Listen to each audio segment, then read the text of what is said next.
What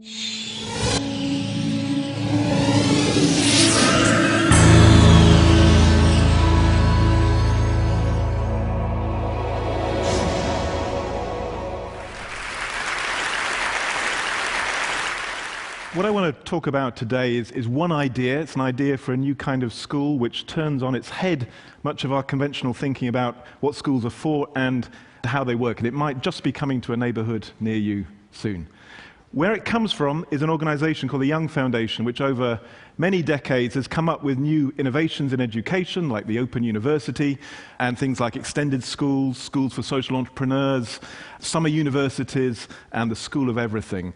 And about 5 years ago, we asked what was the most important need for innovation in schooling here in the UK.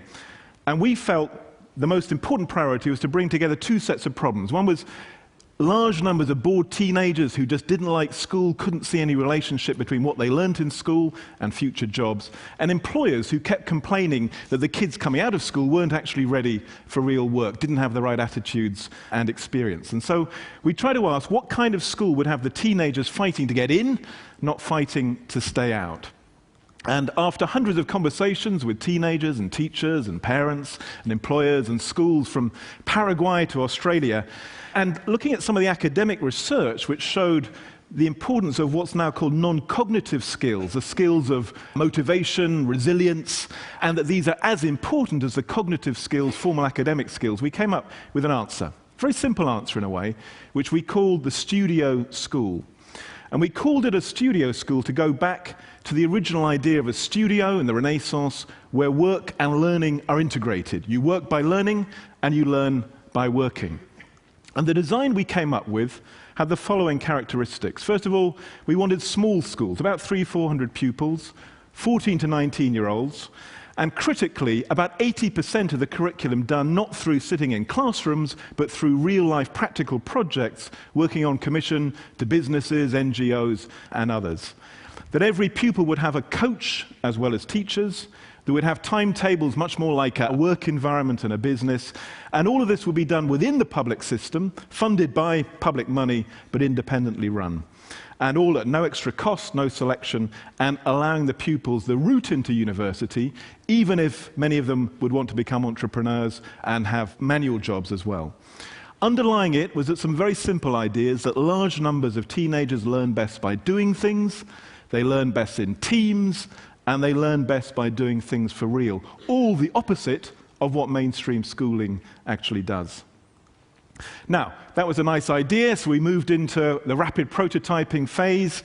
We tried it out, first in Luton, famous for its airport and not much else, I fear, and in Blackpool, famous for its beaches and leisure. And what we found, and we got quite a lot of things wrong and then improved them, but we found that the young people loved it. They found it much more motivational, much more exciting than traditional education. And perhaps most important of all, 2 years later, when the exam results came through, the pupils who had been put on these field trials, who were in the lowest performing groups, had jumped right to the top. In fact, to the top, pretty much top decile of performance in terms of GCSEs, which is the British sort of marking system. Now, not surprisingly, that influenced some people to think we were onto something. The Minister of Education down south in London described himself as a big fan, and the business organisations thought we were onto something in terms of a way of preparing children much better for real-life work today. And indeed, the head of the Chambers of Commerce is now the chairman of the Studio Schools Trust, and helping it work not just with big businesses, but small businesses all over the country. We started with 2 schools. That's growing this year to about 10, and next year we're expecting about 35 schools open across England, and another 40 areas want to have their own schools opening. A pretty rapid spread of this idea. Interestingly, it's happened almost entirely without media coverage. It's happened almost entirely without big money behind it. It's spread almost entirely through word of mouth, virally, across teachers, parents, people involved in education, and it spread because of the power of an idea, which is a very, very simple idea about turning education on its head and putting the things which were marginal, things like working in teams, doing practical projects, and putting them right at the heart of learning rather than on the edges. Now, there's a whole set of new schools opening up this autumn. This is one from Yorkshire, where, in fact, my nephew, I hope, will be able to attend it.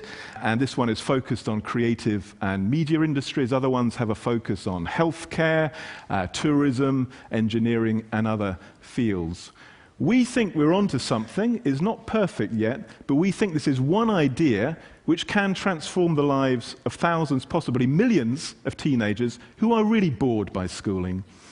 It doesn't animate them. They're not like all of you who can sit in rows and hear things, said to you for hour after hour. They want to do things. They want to get their hands dirty. They want education to be for real. And my hope is that some of you out there may be able to help us. We feel we're on the beginning of a journey of experiment and improvement to turn the studio school idea into something which is present not as a universal answer for every child, but at least for an answer for some children in every part of the world. And I hope that a few of you at least can help us make that happen. Thank you very much.